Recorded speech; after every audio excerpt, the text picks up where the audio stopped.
Paper chromatography क्या होती है? Paper chromatography it is the method to separate the component of mixture is known as paper chromatography.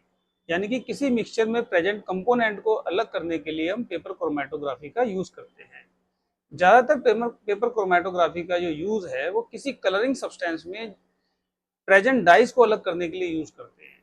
यहाँ पर हम ink जो कि 2-3 डाइस से मिलकर बनी है, उस इंक में प्रेजेंट डाइस को अलग करने के लिए हम पेपर क्रोमेटोग्राफी टेक्निक को सीखेंगे। तो देखो, इसके लिए सबसे पहले हम एक क्रोमेटोग्राफिक पेपर लेते हैं, फिर पेंसिल और स्केल की हेल्प से हम स्केचिंग बॉटम से थोड़ा ऊपर एक लाइन ड्रॉ करते हैं। अब लाइन ड्रॉ करने के बाद हम एक ब्लैक इंक लेते हैं और ड्रॉपर की हेल्प से इस लाइन के ठीक बीचों बीच या मिडल में कुछ ब्लैक इंक की जो ड्रॉप्स हैं उसको हम ड्रॉप करते हैं, ताकि यहाँ पे एक बड़ा सा स्पॉट बन जाए मिडल में। ठीक है बेटा। इसके बाद हम एक बीकर में कुछ पानी लेते हैं, तकरीबन थोड़ा, इसलिए बॉटम लेवल तक पानी लेते हैं।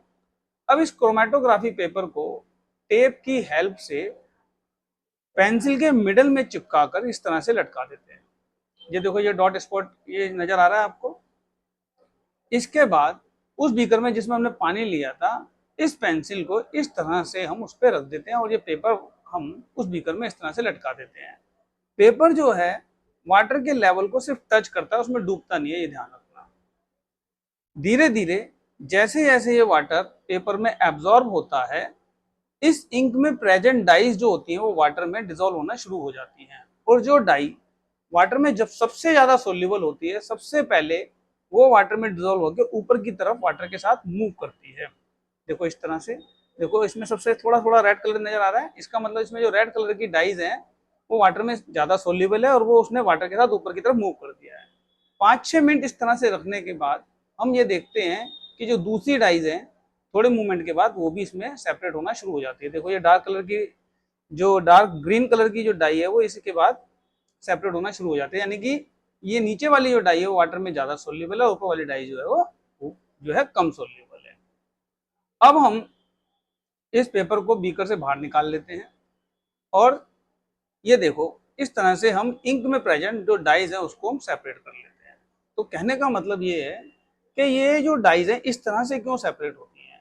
इसका जो रीजन है, यानी कि इसका जो प्रिंसिपल है वो ये है कि the dye which is more soluble in water dissolve first and rises faster. यानी कि जो डाई वाटर में ज्यादा सोल्यूबल होती है वो सबसे पहले डिसॉल्व होती है और वो सबसे पहले ऊपर की तरफ चढ़ना शुरू होती है। इस क्रोमेटोग्राफी पेपर का टेक्निक का जो यूज है, हम फ्लावर पेटल्स यानी कि फूल की जो पत्तियां होती है उनमें प्रेजेंट पिगमेंट को अलग करने के लिए भी हम इस टेक्निक का यूज करते हैं।